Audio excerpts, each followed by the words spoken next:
వైసీపీలో అసలేం జరుగుతోంది? కీలకమైన అంశాల్లో ఎందుకు స్పష్టత కొరవడుతోంది? రాజధాని వంటి ఏపీకి సంబంధించిన 5 కోట్ల మంది ప్రజానికానికి సంబంధించిన సెంటిమెంట్ ఇష్యూలో సైతం వైసీపీ ఎందుకు ఇన్ని తడబాట్లు కప్పదాట్లు వేస్తోంది? ఎప్పటికప్పుడు సెల్ఫ్ గోల్స్ వేసుకుంటూ వైసీపీ ఏ వైపున పయనిస్తోంది? ఇవన్నీ రాష్ట్ర ప్రజానికంలో వస్తున్న చర్చ కాదు, వైసీపీలో కరడు కట్టిన అభిమానుల్లో సైతం కలుగుతున్న సందేహాలు. లేకపోతే ఏమిటి మావిగన్ ప్రతిపాదన? ఎందుకొచ్చిన ప్రతిపాదన? వైసీపీని బూమరాంగ్ చేసే విధంగా ఈ ప్రతిపాదనలు ఏమిటి అన్నది మాత్రం ఫ్యాన్ పార్టీ శిబిరంలోనూ వాడిగా వేడిగా చర్చ సాగుతోంది అని అంటూ ఉన్నారు. నిజానికి జగన్ ని పోరాట యోధుడిగా రాజకీయాల్లో చూస్తారు. ఆయన మీద ఎవరెన్ని విమర్శలు చేసినా ఆయన పోరాట పటిమను అయితే ఎవరు కాదనలేరు. కొండలాంటి కాంగ్రెస్ పార్టీని ఎదిరించి మరీ తనదైన సరికొత్త రాజకీయాన్ని జగన్ క్రియేట్ చేసుకున్నారు. ఉమ్మడి ఏపీలో 2010 నుంచి ఆయన తీసుకున్న రాజకీయ నిర్ణయాలు, ఎంచుకున్న దారులు, ఆకాశమే హద్దుగా ఆయన వెనుదిరగని బాట, ఆయన మాట, ఆయన తీరు, ఇవన్నీ కలిసి తెలుగు రాజకీయాల్లో ఒక స్ట్రాంగ్ మ్యాన్ అన్న ఇమేజ్ ని అయితే తీసుకుని వచ్చాయి.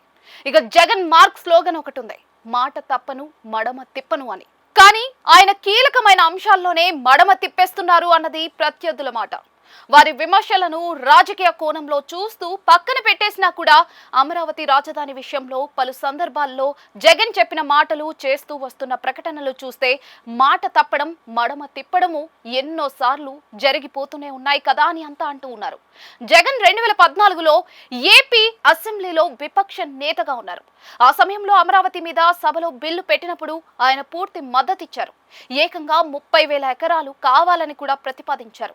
ఇక 2019 ఎన్నికల ముందైతే ఆయన ఏకంగా అమరావతికి సమీపంలో ఇల్లు కట్టుకున్నారు.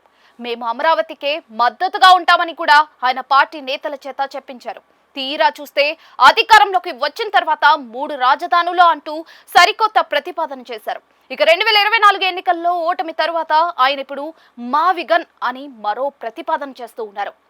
ఏపీకి రాజధాని అన్నది ఈ రోజుకి లేదే అన్న జనాల సెంటిమెంట్, వారి ఆవేదన ఒకవైపు ఉంటే, మరోవైపు అమరావతి రాజధాని కోసం రైతులు వేలాది ఎకరాల భూములు ఇస్తే అందులో నిర్మాణాలు ఒకవైపు జరిగిపోతూ ఉంటే, ఇంకా రాజధాని ఎంపిక దగ్గరే వైసీపీ ఆగిపోవడం అన్నది ఆ పార్టీకి ఈ విషయంలో స్పష్టత ఉందా లేదా అన్న సందేహాలను కలిగిస్తోంది అని అంటూ ఉన్నారు. విపక్షానికి అధికార పక్షానికి సలహాలు, సూచనలు ఇచ్చే హక్కు ఉంది.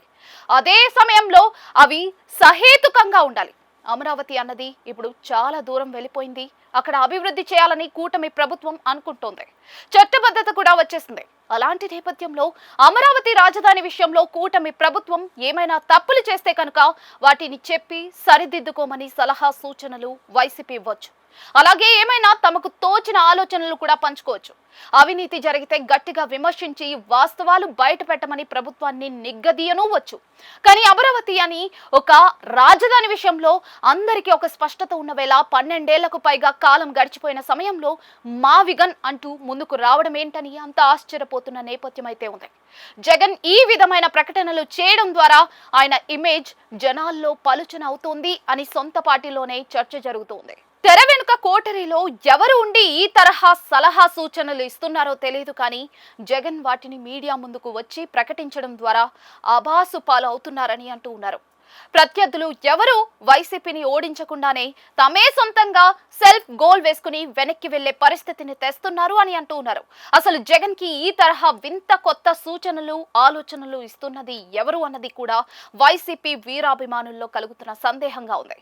సరిగ్గా ఇక్కడే చాలా మందికి కలిగే మరో అనుమానం ఏంటి అంటే, టీడీపీ నుంచి ఎవరైనా ఏజెంట్లు వైసీపీలో చేరి అధినాయకత్వం వద్ద చనువు పెంచుకుని ఈ విధమైన విచిత్రమైన అమలు కానీ ప్రతిపాదనలు చేయిస్తున్నారా అని అంటూ ఉన్నారు. ఈ మధ్యనే దురంధర్ మూవీ సూపర్ హిట్ అయింది.